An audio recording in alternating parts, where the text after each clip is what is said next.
Time for the French newspapers here on France 24. Now, Olivia Salazar-Winspear is with us once again this week. Starting with bad news for the car industry here in France. In fact, Peugeot pretty much certain they are going to be closing down their Aulnay plant. That's right. Le Figaro are headlining on this morning. It says that François Hollande is resigning himself to the fact that the Aulnay plant is going to have to close and 8,000 jobs are going to have to go with it. Now, before the summer, he'd said that was completely unacceptable. He'd do whatever he could to fight it. But there was an audit done on the plant and they found out that it really wasn't working efficiently, that it was too reliant on the European market, which was in recession, and that a huge restructuring plan had to be done. So, of course, the unions are very angry about that, and the left of the left is very angry about that, but it's going through. OK, well, we've still got a lot of concern about France's finances elsewhere. This is Libération. They're concerned about the future, aren't they? Whether Paris should be signing European treaties or not. Yeah, the front page of the Libération is Le Libre-Échange, which means free exchange. And the exchange they're talking about is between these two men, Daniel Cohn-Bendit and Jean-Luc Mélenchon. They're debating whether France should ratify the European treaty that will impose stricter budgetary measures on France.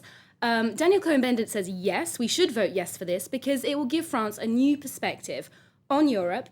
And also, he's a member of the Green Party, and he says it will just be good to rethink Europe in general.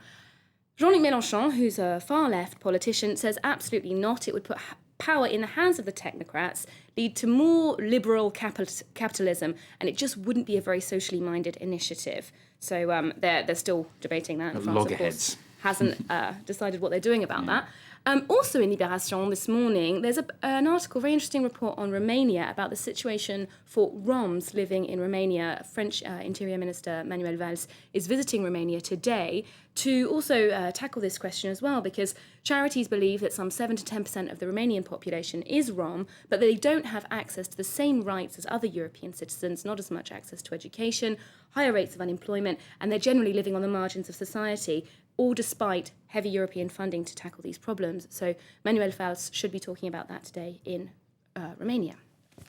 Now, moving on to Le Monde, actually, the subject of Le Monde's front page, their cartoon by Plantu, is Libération, the magazine, the newspaper, sorry, who this week insulted Bernard Arnault, the big CEO of LVMH, by calling him a idiot, a rich idiot.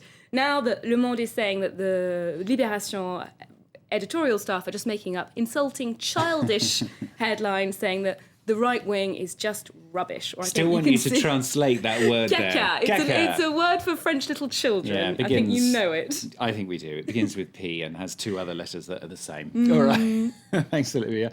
Moving on to social issues very, very quickly. Le Croix still looking at the debate on same-sex marriage. Yeah, second day in a row, La Croix is headlining on same-sex marriage. We need to have a debate about this. Inside, they're talking about reactions from the church and the political sphere, and the consensus is we have not had enough debate about this. It's been done too quickly. The draft legislation has gone through too quickly. There's also an editorial focusing on the issue of fertility treatment or artificial insemination for couples, which is a contentious issue in religious circles anyway, and they're asking how much should the state intervene or help same-sex couples wishing to have children. OK, a lot of stories there that we'll continue to follow, of course, during the day here on France 24. Do stay tuned to us for more news on all of those. Olivia, thanks very much, Olivia Salazar-Winspear, with the French newspaper review today here on France 24.